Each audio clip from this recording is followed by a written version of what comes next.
because the keyboard acts as a lot of different functions here. So you can actually hold on specific buttons to go into specific modes. For example, going and clicking the trig button will bring you into that of the trigonomic functions. If you want to get hyperbolic functions, you tap on the E here, and now you'll see there it'll change the sine, cosine, tangent to blue.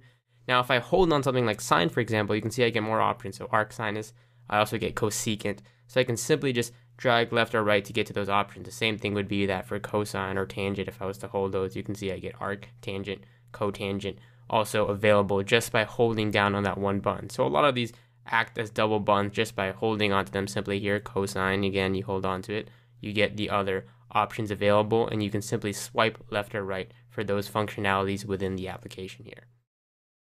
Now other options, again, you have some other things here. For example, like first derivative and second derivative, you can just choose between the two by holding and letting go on the X here. Also, you have the variables. If you want to get more variables, you hold on X. You have options for Y, X, ZR, etc. And of course, going down here, we'll go into, for example, the cubes. If you want to type in any other cubes or roots, so for example, if I was to tap this, you just get the square root, but if I hold it, you get other options, and I can easily change that number. So if I was to say root of 6 in this case, and give it a number like 64, you can see that will automatically equal 2.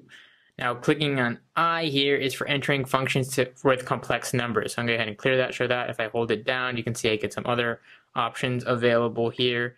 If I was to exit that, we go down over to this right here. This is for matrices and working for matrices and for vectors here. So you can just hold on to that and get those other options available, or just tap on it for that.